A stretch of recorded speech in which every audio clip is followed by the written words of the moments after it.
Students, how are you all? I just hope that you all are safe at your places. Now students, stay at home and be safe, okay?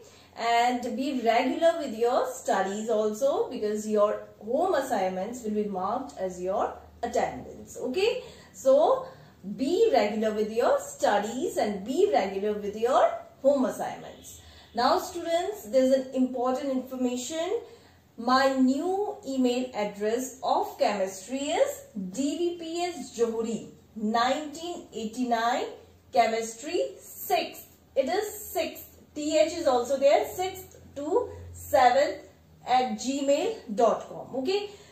My old email address is changed now. I have deleted that account. So don't send your home assignments to the old ID. My new email address is dvpsjohri 1989 chemistry 6th to 7th then at gmail.com. Okay. The same is with biology also. My new email address is dvpsjohri 1989 biology. Here also 6th th to 7th at gmail.com. Send your home assignments of chemistry and biology to this new email address. Okay. Don't send it to the old email address to which you are sending it in the last year. Okay. Don't send it there. I have deleted the account. My new email address is this. Okay. Now students, let's continue with chapter number 1, the leaf. Okay. Earlier I told you about the structure of leaf. Now today you are going to learn about the types of leaves. Okay. Now here mainly there are two types of leaves. What are they? The first one is simple leaves and the second one is compound leaves. Okay. Now simple leaf is that leaf which has a single lamina like mango. Now lamina is that flat part of the leaf which has all the veins or midrib. Okay. So it is the flat area of the flat part of the leaf. So this is one single lamina is there in the mango. Here in banana also, banana has one single lamina. Okay. Leaf is not divided into parts. So it has a single area or the single part or the single lamina. Okay. So for example, mango, banana, guava, lychee, all they have, apple also, all they have single lamina. So these kind of leaves are called as simple leaves. Then comes compound leaves. Now compound leaves are the leaf in which the lamina is cut into a number of leaflets. Now here is the example of rose. Okay. Now the leaf of the rose plant has many leaflets. Now can you see this? Like the single stalk has got many leaflets. Here you can see there are many leaflets. The same is with neem also. In neem also, in a single stalk there are many leaflets. Okay. So here you can see the lamina is divided into a number of small leaflets. So this type of leaf is known as compound leaf, and this can be seen in tamarind also. Now the second difference between a simple leaf and a compound leaf is that the single leaf, it bears axillary bud. Now what is this axillary bud? It is a bud which arises between the stem of the plant and the leaf. Okay. So here it arises. This is the axillary bud. Now in case of simple leaf, they have an axillary bud. But in compound leaves, they do not bear any axillary bud. Okay. So this is the main difference between simple leaves and compound leaves. Now students, comes venation pattern. Now what is this venation pattern? It is actually the arrangement of veins or veinlets in the lamina of the leaf is known as venation pattern. Okay. Now in leaves, two types of venation can be seen. The first one is reticulate venation and the second one is parallel venation. Now, first of all, what is this? What are these veins? Now, veins, just like blood vessels in our body, these veins in leaf, they transport food and water to all the other parts of the body of the plant. Okay, so here the arrangement of veins and veinlets in the lamina of the leaf is known as venation. Okay, so this is leaf, okay, and this is the midrib, and these are the veins. Okay, so the arrangement of veins, these veins, how they are arranged in the lamina of the leaves shows the different types of pattern. There are mainly two types of pattern, which is reticulate and parallel venation. Okay, so these are the veins, this is leaf and this is the lamina. Okay, now here the first one is reticulate venation. Now what is this reticulate venation? It is the venation in which veins in the leaf, they form a kind of network. Okay, they divide themselves repeatedly and they form a network like in people leaf. Okay, this is a people leaf, and here you can see the veins in the leaf, they are forming a kind of network. Okay, kind of web. So this is reticulate venation. Okay, now this type of venation can be seen in dicot plants like mango, like in rose, like in people. Okay, so this is reticulate venation. Now the second one is parallel venation. Now what is this parallel venation? As the name suggests, parallel, so lines, they are parallel to each other. Okay, so here in this type of venation, veins, they are arranged or they run parallel to each other. Okay, like in banana leaf. Now this is banana leaf, and here in banana leaves, as you can see here, veins, they are parallel to each other. Okay, they run parallel to each other.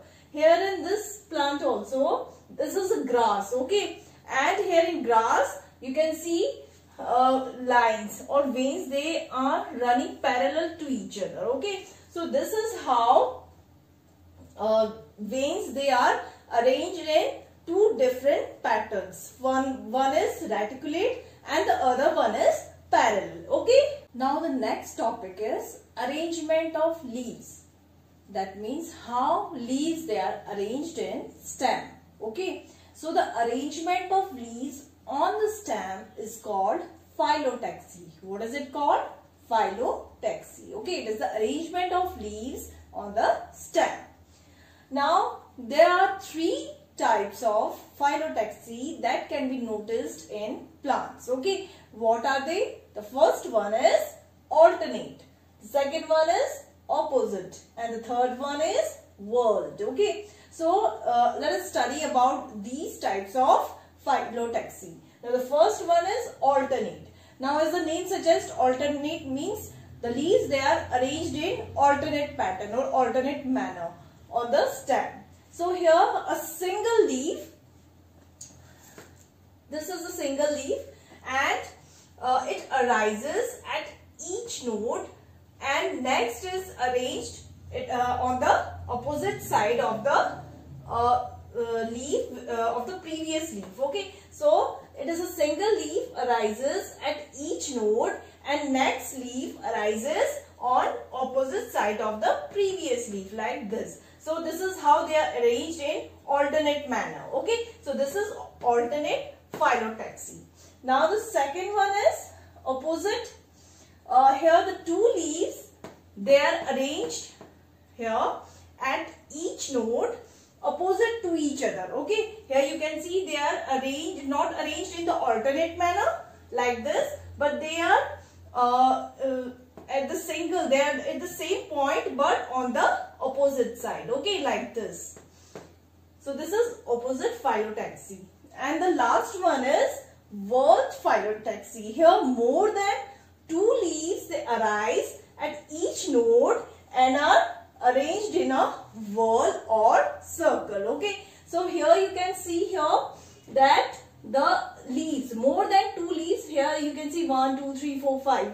So here more than 2 leaves, they are arranged on the same node. Okay, they are arranged at the same node, making a circle. Okay, or making a whorl. Whorl means small wheel. So this type of phyllotaxy is known as whorl phyllotaxy. Okay, so this is alternate, this is opposite, and this one is whorl phyllotaxy. Now examples of alternate phyllotaxy are mango, sunflower. Okay, and the examples of opposite phyllotaxy are guava, jamun, etc. Neem also. And the examples of whorl phyllotaxy are oleander, asparagus, mint also. So these are the 3 types of phyllotaxy and their examples. Now students, the next topic is modifications of leaf. Now leaf, they modify themselves or they change themselves to get certain or to meet certain demands or to fulfill their purposes, different purposes. Okay, so first one is spines, the second one is tendrils, third is scales, and the fourth one is insectivorous plants. How leaf they change into the different forms to meet certain demands. Okay, so first is spines. Leaf change themselves into spines to check the loss of water from the body of the plant. Okay, so what they do in this way, they help plant to conserve water, and they also help plant from grazing animals. Okay, they protect them from the grazing animals. Okay, so this is about spines. Now the second one is tendrils. Tendrils, you know, the spiral form, the leaf modify themselves or change themselves into tendrils for getting support. Okay, so for climbing also. So this is how they change into tendrils. For example, you must have observed this in garden pea or sweet pea or in bitter gourd also. The leaves, they change themselves into, or they modify themselves into tendrils so that they can climb on a very firm object. Okay, then the third one is scales.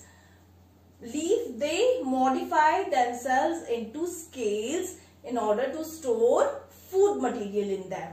For example, onion. Okay, then comes the last one is insectivorous plants. Insectivorous plants are the plants that eat insects. Okay, now there are some plants, they grow in very poor soil that doesn't have nitrogen in them. These plants, in order to meet their nitrogen demand, they eat insects. Okay, so for example, the insectivorous plants are, first is pitcher plant, second is Venus flytrap, this bladderwort plant also.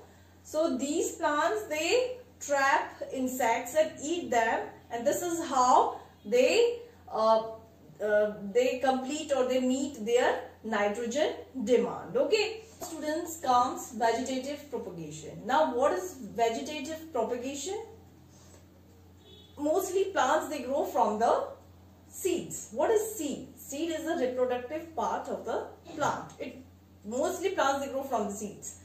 But there are some plants that do not grow from the seeds. They grow from the parts of the plant. Parts like stem, root, leaves, etc. Okay. So what is vegetative propagation? It is a method of multiplication in plants. That means growing of plants from the parts of the plant like roots, stems or leaves is known as vegetative propagation. So the proper definition will be, it is a method of multiplication in plants where vegetative parts, namely the root, stem or leaf, give rise to new plants. Okay. Examples of vegetative propagation are potato, ginger, rose, begonia, bryophyllum, banana, sugarcane. All these plants, they do not grow from seeds. They grow from parts of the plant. Now, vegetative propagation, why it is useful? So, what are the advantages of vegetative propagation? The first one is, it is easier, very quick or rapid and less expensive method. So, that's why it is useful. Okay. Secondly, from this method, seedless plants can be obtained. Okay. And thirdly, that the new plants that are produced through the vegetative propagation, they are the copies of, they exactly look same as their parent plant. Okay, so there is no variation. So this is how vegetative propagation, they are useful, and these are the, just now I told you the advantages of the vegetative propagation. Okay.